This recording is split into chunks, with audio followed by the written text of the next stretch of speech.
But can you see God? Hallelujah. Can you see God? I can feel If you can't see God, then you have missed it. Because it's not about the empty chairs, it's about God. Hallelujah. While we were worshiping and I was looking around, and God took me to the story of Noah. God asked Noah to build a ark for the saving of the entire world at this time. And Noah kept building the ark, and as he was building the ark, he was telling the people it's about to rain. They have never seen rain before. It's like going to Nigeria and telling them it's going to snow. They have never seen snow before, so how would they believe me? They have never seen it before. Noah kept saying it's going to rain. God is about to send rain. God is about to send rain. But guess what? People went about doing their own thing. They went about their businesses. They went about getting married. They went about giving birth to children. They went about doing their own thing. As they were doing it, Noah kept building the ark.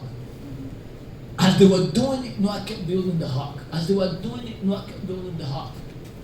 He didn't stop building the ark because people were not listening. He didn't stop building the ark because people were not being obedient. You know, it took him almost 80 and 120 years for him to finish building the ark. And at the end of 120 years of building the ark, guess how many people entered into the ark? 8 people. 8 people. Noah, Noah's wife, Noah's sons, and his daughter-in-law.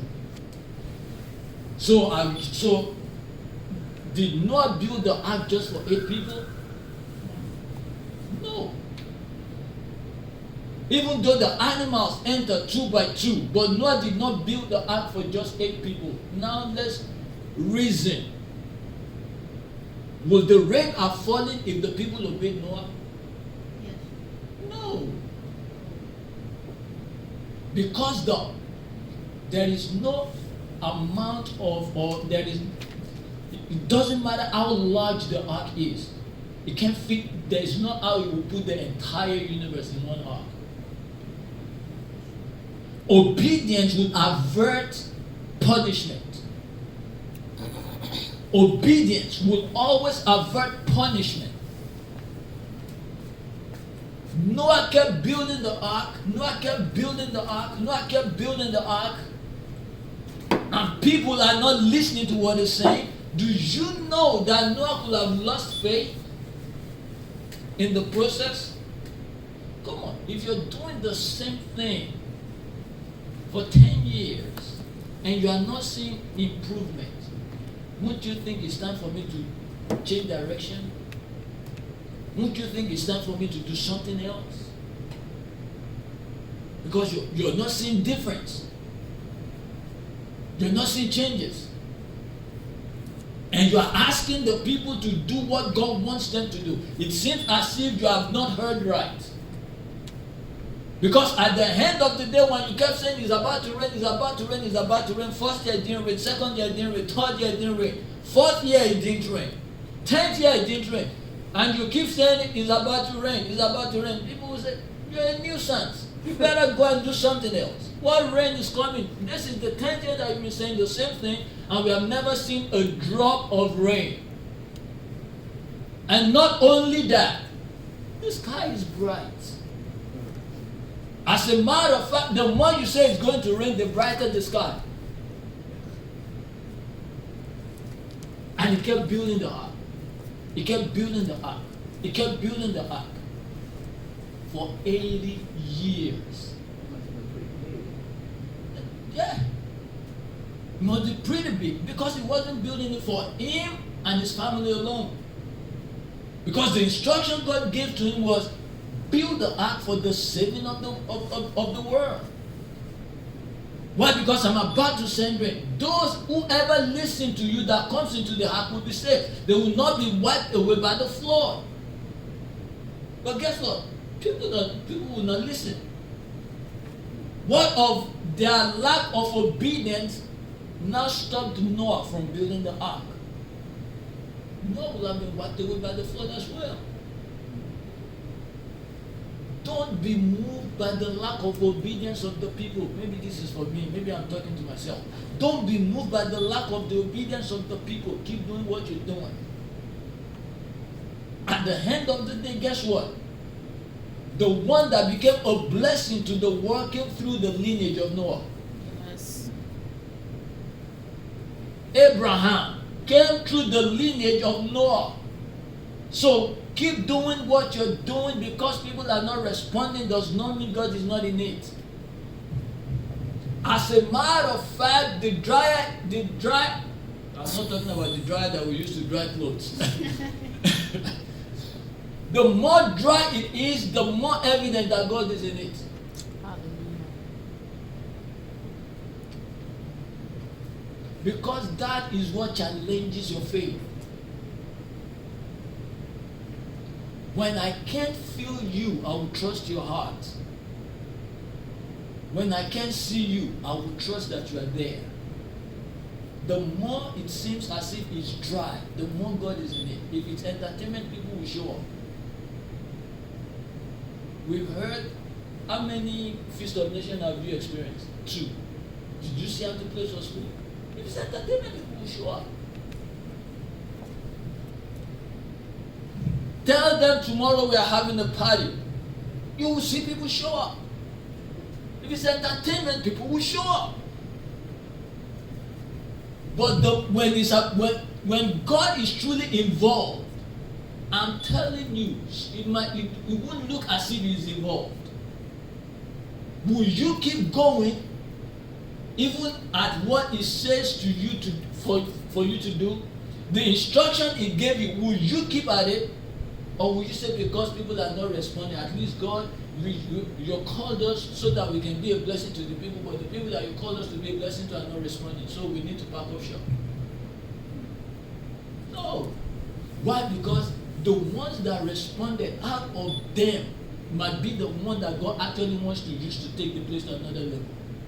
Amen.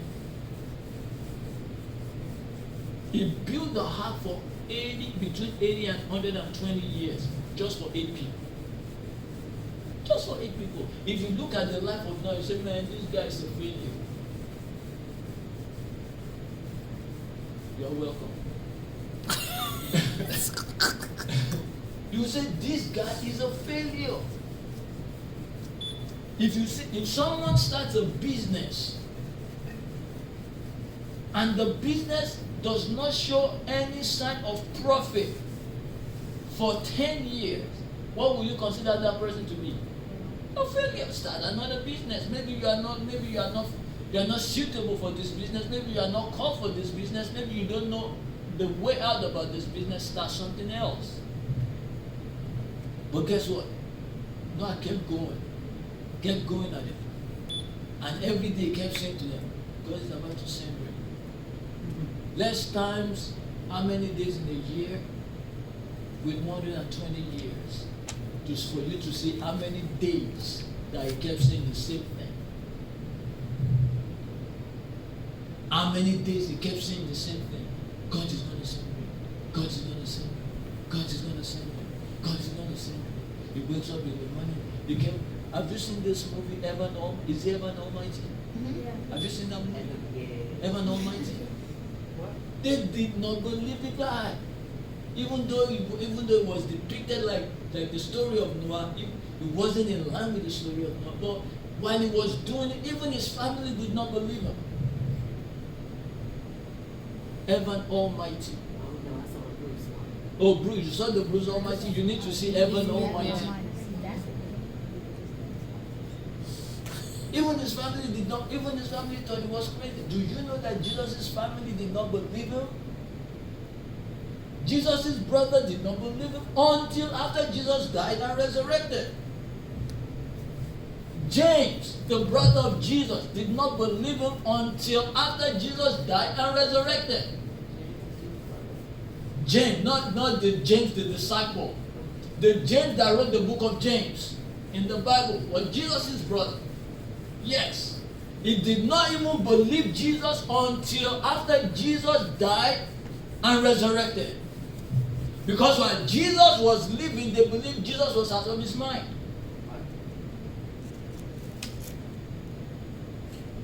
They do not believe who he said he was. So while Noah was doing it, if care was not taken, even his family would have missed it. Why? Because they are seeing things from the standpoint of physical. They are not seeing it from the standpoint of spiritual. Because when you keep doing the same thing over and over and over and over, if you don't see things from the standpoint of God, you will miss it. If you don't see it from the spiritual realm, you will miss it. That's why we must get to a place whereby we see things from the realm of the spirit, not from the realm of the physical. Why? Because the physical will always deceive us. We will go astray, we will get tired, we will get weary the moment we shift our eyes from the spiritual and we shift it to the physical. Why? Because you will be tired. When you are not getting the result that you desire, when you are doing a particular thing, you will get tired. Why do I keep doing the same thing? They say insanity is what? Doing the same thing over and over and over and over and expecting a different result. That's insanity. But when it comes to God, He said, keep doing it. Keep doing it. Keep doing it. Keep doing it. Why? Because you are not faithful until you end up in faithfulness. You are not faithful until you are faithful. When the end result actually shows, that is when you are faithful. Do not be weary while you are doing good, for in due time you will reap if you do not faint.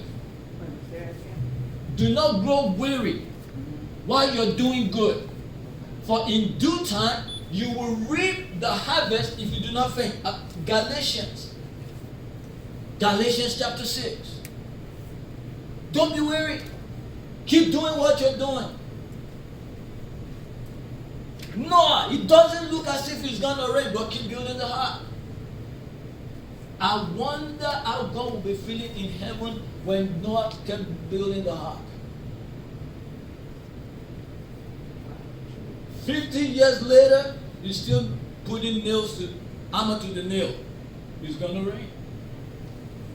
75 years later, he kept going about it. It's going to rain. If you are Noah, what will you be thinking? What will you be thinking? If you are Noah, what will you be thinking? That's what you'll be thinking. There are a lot of people going to die. What will you be thinking if you are Noah? I'm doing this thing, man. God, you better send the rain. Better rain. You feel like you're doing it in vain. Yes. God, you better send this rain.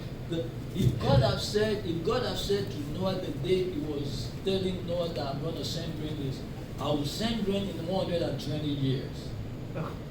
Wouldn't that be better? That would be better. What you say? You want him to have faith. Why does He want him to have faith? He doesn't put a time dimension on it. If He puts a time dimension on it, guess what? Noah might wait till the 120th year before he started announcing, God is about to send rain. God is about to send rain. God is about to send rain. Why? Because He knows that at least by the end of the 120th year, something is going to happen. Are you getting what I'm saying? Something is going to happen, so He knows that He is building for this particular year.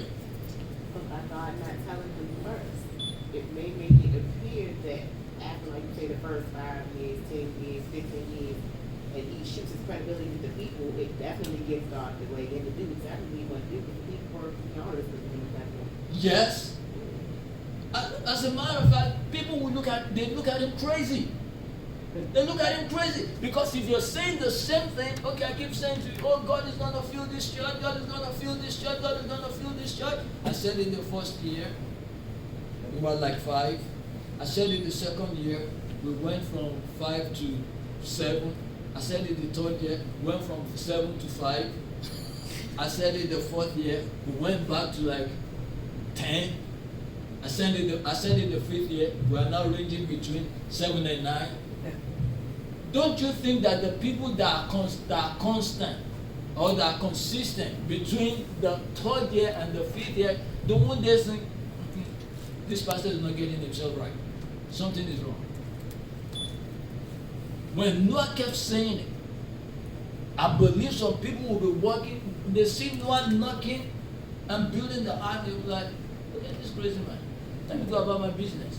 You said it from the beginning of centuries ago that it's going to rain, and we have not seen it drop up till today. What do you mean? It's not going to happen. Dude, you better go find a job to do.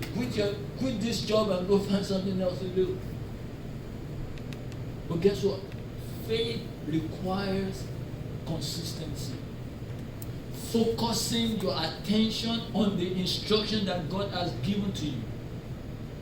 God gave him that instruction and he kept building. He kept building. He kept building. He kept building. Whatever it is that God has given to you that seems as if it's not working, keep at it. If it's God that said it, keep at it. Keep doing it. Keep going after it. Keep doing it. Keep going after it. Because there are a lot of things that will come your way that will want to shift your focus and your attention from that thing that God has called you to do. Do you think people would not have suggested to you that, man, quit this thing? Yeah. Do you think people would not have said to you, I know a new business in town. Let's go invest in that business. You forget about this art thing. This art business is not working. That's why you need to fight when it comes to your faith. Why? Because there are a lot of things that is going to be jeering for your attention. While the things that he has called you to do might look as if it's not working, there are a lot of things that will be jeering for your attention. That why don't you try this? Why don't you do this? In place of that, why don't you do this? And the moment you fall for those things that are jeering for your attention and you don't follow through with the instruction that God gives, that is when you become a failure in the sight of God. Guess what? The amazing thing is, the moment you step out and start doing one of those things that just for your attention, you become successful. Mm-hmm. You become successful in that thing. And you will think to yourself that, wow, maybe this is what God has called me to do. And I was wasting my time before. Not knowing that is just a decoy and a plan of the enemy to get you out of alignment of what God has called you to do, and you start doing something else. Will you keep building even when it seems as if the structure is not standing strong? Why not? Why not? Why not keep building, right? Why not? But do everybody think like us? Everybody does not think like, if everybody was thinking like Noah, guess what? Not only will they run into the ark, they will ask Noah, how can I help you? What can I do to make this job go faster? But because nobody can see, what God is showing you is different from what God is showing me. What God is showing you is different from what God is showing me. But if you can't see clearly what God is showing you, and you only want to follow what I'm saying, you will miss it. Because there is no how I can paint precisely to you for you to see clearly the things that God is showing me. It's clearer to me, but it's going to be vague to you, because by the time I explain it to you, I will not explain it with the precision at which he has shown me. That is why if I tell Tomi something now, and she passes it on to Temi, before it gets to you, they have diluted everything I said in the first place. Yes. Something will have gotten lost before it gets to you. So whatever it is that God shows you, you must see clearly so that you can walk with it. I can try my possible best to share the vision of this church with you, but if you don't go into place of prayer and ask that, God, I belong to this church and I want you to show me precisely what the vision of that church means, then you just be listening to the pastor share the vision of the church, you won't see it. And if you don't see it, guess what? If the church is like this, every Sunday that you come into church, you will think the pastor does not know what he's doing. Why? Because you have not seen what God is showing the pastor himself. But the day that you see, you will realize that, wow, it doesn't matter if we are 10, it doesn't matter if we are 50, guess what? As long as God is involved, that's all that matters. As long as God is present, that's all that matters. I'm not the type of person that, until the church is full, that's when I give my best. No. Your soul is important just as everyone that will come. Your soul is important just as everyone that will come. So why do I have to give you half of my best when I can give my best? Their life is important to God just as the life of those that will send to the church. Just as the life of those that will have to this church. So I don't have to wait for them to come before I give my best. I have to give my best every Sunday. I have to give my best every Wednesday. So if you see me with the empty chest and shouting on top of my tongues, I'm saying something you're not saying. I'm seeing lives that you can impact. I'm seeing lives that you can impact. I'm seeing lives that they can impact. So when I'm pouring myself into you, I'm believing that my reach is beyond the empty chairs. Are you getting what I'm saying? My reach is beyond these empty chairs. Why? Because there are some people that will not come to the church, but you will have an opportunity to touch. Are you getting what I'm saying?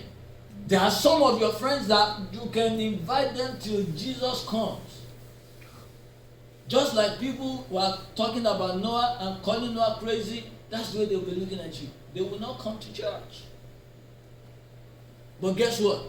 Your life will impact their life on the basis of how you live in their presence. I would rather have you impact more lives outside than bringing them to church and their lives is not changed.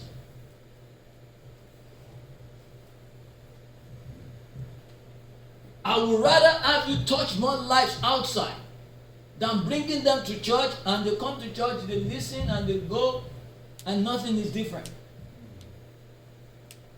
But when I hear a testimony of this is what this person did in my life, and because I came in contact with this person, my life is changed, man, I'm glad. You know why? Because you are taking the impact out. The influence is spreading. That is my prayer. That is my desire. That each and every one of us, we will get so much in contact with God that our influence begin to touch everyone around us. That not just the people that come to church. Our influence will begin to touch the people around us. I was listening to a pastor yesterday and he said something about the madman that Jesus healed. When he said, let's go over to the other side, and they crossed over, and this madman that was living among the tombs that caught himself saw Jesus and ran to Jesus and said, what do you have to do with us, you son of the Most High God? And Jesus said, be quiet. And Jesus said to the man, what's your name? And the demon said, we are legion because we are living in the man. And Jesus was about to cast out the demon, and the demon said to Jesus, do not cast us out into the pit, just cast us into the pigs so that we can find our way anywhere else. And Jesus casted out the demons into the pigs, and they went down into the river and they drowned. And the man that was naked, that was mad, got clothes from the apostles that were following Jesus, or the disciples that were following Jesus, and he was clothed and he was in his right mind. And when the people of the town came and they saw the man, they saw the madman that they chained and broke the chain, that was mad, lunatic, and they saw him clothed in his right mind, seated at the feet of Jesus. So the people of the city decided that Jesus, you can't come into this town, because if you come into this town, you'll mess things up for us. So you need to go away from us. And when Jesus was about to leave the town, the madman was about to follow Jesus, and Jesus said to the madman, you don't have to go with us. You go back to town and go and tell what God has done for you. What did Jesus do? Jesus sent the man back so that the man can go express and expand that which God has done in his life, which is influence. Jesus could have entered into town and turned the town upside down. But Jesus said, no, if they don't want me in, I would rather go back to where I'm coming from. But your assignment is, go use that influence that you've already have. Go use the impact and the healing that you've just gotten. Go use it to be a blessing to others. So my prayer is that the things that you are hearing and the things that you've been impacted with, you can take it to your world and bless the people in your world. Your world needs changing more than they need coming to church. You know that story about the man. The story about the man, let me look for it. What you call it? Mark 7. Did you say Mark 7? Let's look at Mark 7.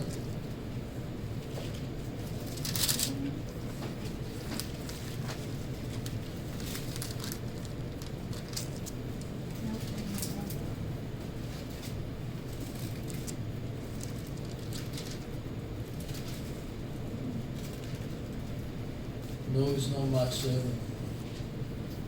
It's 5. Mark 5. Let's see Mark chapter 5.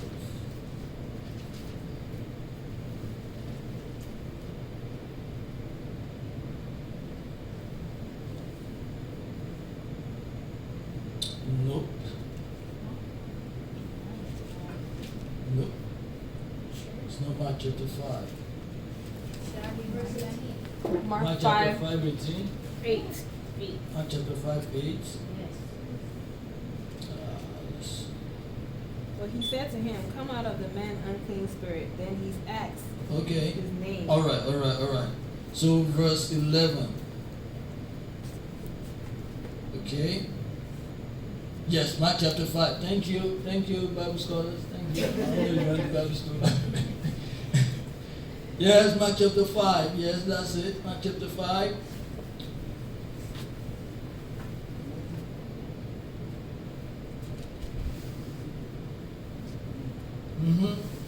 So if you look at verse 19, right? That's where Jesus said to him, stay here. I want you to go back home to your own people and let them see what the Lord has done and how he has had mercy on you. Did you get that? So take your time and go and read it when you get home. Take your time to read it when you get home. So that you can see that he wants to influence the people around you more than them even coming, saying you want them to come to church. You know that the moment that you start influencing them and they are seeing changes in their lives, you don't have to urge them to come. They will want to follow. Because then you have an authoritative voice in their life. What? Authoritative voice in their life. You can tell them what to do because you have impacted them. You can tell them, you know what, now that you have seen changes in your life, do you want to come with me to church, to the place where I worship?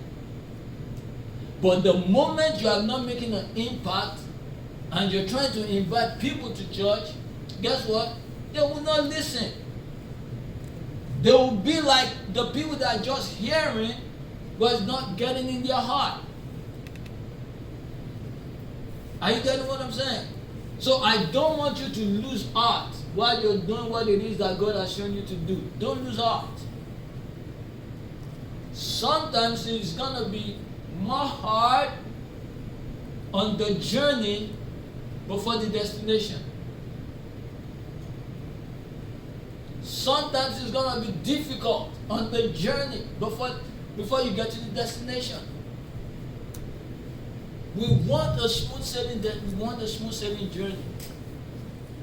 You want God to say, oh, I'm going to make you a millionaire and you become a millionaire tomorrow. You want God to give you a promise and bring the promise to pass yesterday. When God gives a promise, it's already done yesterday, but it's going to take time for it to manifest when it comes to us. Why? Because the time that it's going to take will require us faith. Without faith, if God gives you a promise today and it happened yesterday, you don't need faith. What faith do you need? You don't need faith for something. Do you need faith to drink what you drink? Sorry for putting you on. You don't need faith for that. It's already in your hand. You're already sipping it. You don't need faith for that. But if I tell you I'm going to make you a tea, and I'm going to bring it to you tomorrow with honey and everything that you like in it, then you can, is it sure he's going to do it? Because I've never seen him do that before. Will he do it to my liking? Then you need faith. But you don't need faith for what you already have. You don't need hope for what you already have. Why do you need hope for what you already have? You don't need hope for what you already have. And so is faith. You don't need faith for what you already have in your possession. So when God gives you a promise, to him it's already done, but you need faith for you to see it come to pass. So when God said to Noah, I'm going to send rain, guess what? God has already made up his mind. He's going to do it. But Noah, you need faith. You need faith to keep building. You need faith to keep building. You need faith to keep building. You need faith to keep building. Abraham, I'm going to give you a son. But guess what? You need faith. You need faith for that son to come, because I've already done it. I've already done it. When God now gave him a son, what happened? 13 years later, God said, go sacrifice your promise. The son that you are waiting for, now I want you to go sacrifice your son. You know what? Abraham got up, went to the mountain, and said to the servants that were following him, I'm going with the young men to worship and we'll be back. That is faith. He's going to kill Isaac. And he said to the servants, we will be back. It's not I will be back. If I'm going to the mountain with Temi and Tolu and Tomisi were following us, and I said to them, you guys stay here. Me and Temi we're going to go up to the mountain and worship, and I will be back. What do you think will be going on through their mind? We. It's two people that went up, but one person is coming down. Something must have happened to the second one. Right. I will be back. No, he said to the servant, we will. That's faith talking. Why? Because Abraham understood that if I kill this boy, God has enough power to raise him up. That's why I said to them, we will be back. When they were going, Isaac said, Dad, I see the fire, I see the wood, I see the knife. Where is the lamb for the sacrifice? You know what Abraham said? God himself will provide the lamb. Let's keep going. Let's keep going. They got to the mountain. They put the they put the wood together. Guess what? The old man bundled the son, tied him hands and feet, and put him on the altar. If Isaac himself does not have faith, he will fight his dad. He's not Temi's age. He's 13 years old. And I'm like, dude, what are you trying? You trying to kill me?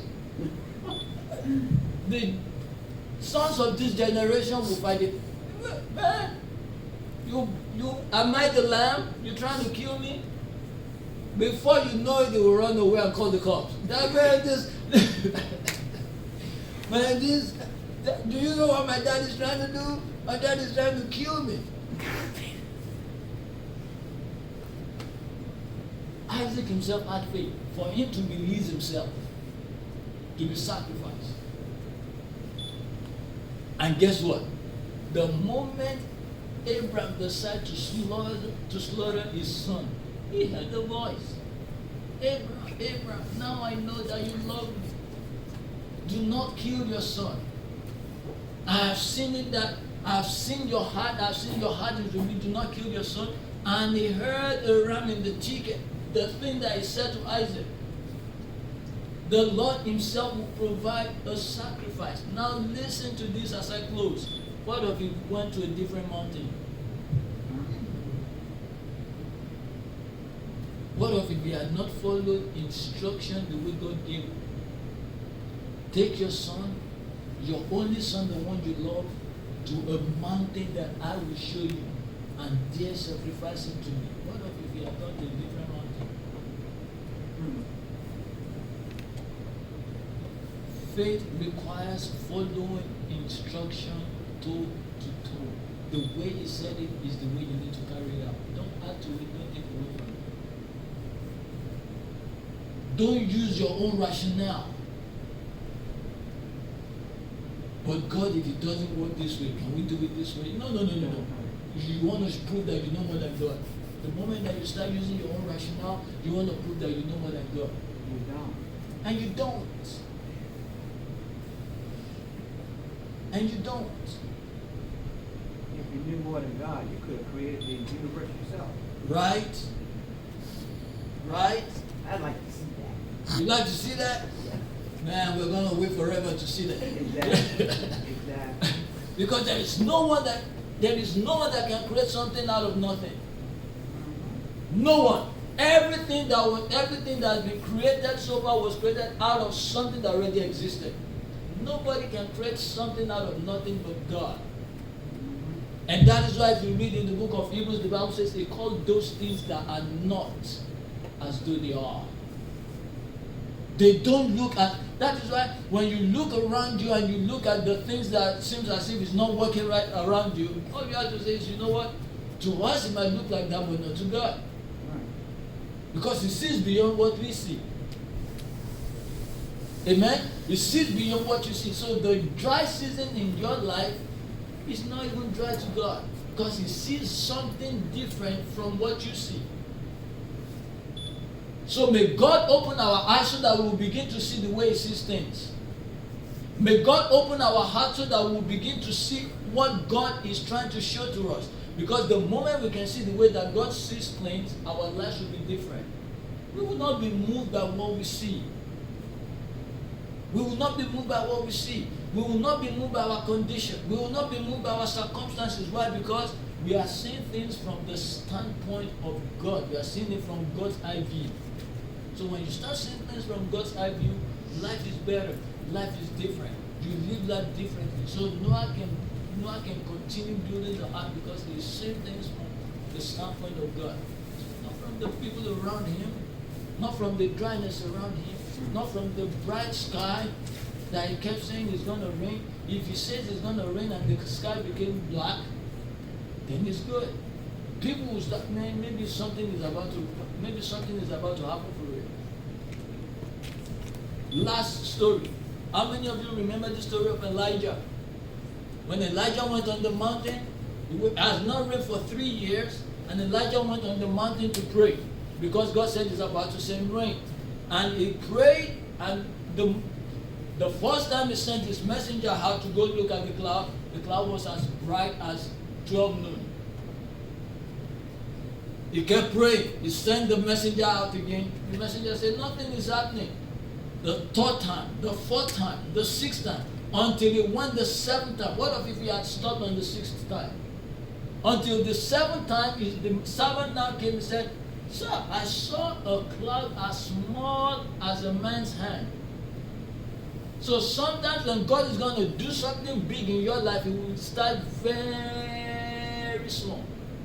I saw a cloud as small as a man's hand. Elijah said, hurry down and go tell the king that hurry down to Jezreel, for God is about to send abundance of rain. And before he could even utter the statement, the cloud became so dark and heavy with rain.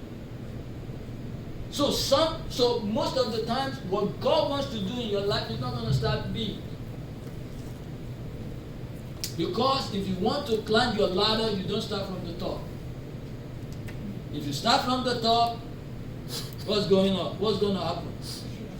You're coming down. So you start your ladder from ground up. Amen? Let us pray. Heavenly Father, in the name of Jesus, we come before you this day and we ask in the name of Jesus, there are some things that is going on in our lives that we don't even understand. When we look at it, we cannot even put one and one together. When we look at it, it seems as if things are not changing. But before the foundation of the world, you have set things in order, you have set things in place. You have blessed us beyond measure. You know where our lives will end. Why? Because you are the Alpha, the Omega, the beginning, the ending, and everything in between. So, Father, Lord, I pray for each and everyone here this morning. If there are some things that you have shown them, and it seems as if things are not changing, things remain the same, they are not seeing a forward, a positive progression. Lord, I call upon you this day, oh God, that you Almighty will help us to stay faithful.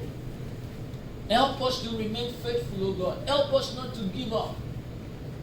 Because in our predicament, in our situation, in our condition, you, oh God, are able to bring out a beautiful situation. You are able to bring out a beautiful thing out of our ugly condition. So Lord, I pray this day that you will help each and every one of us to stay faithful. Stay faithful to the cause.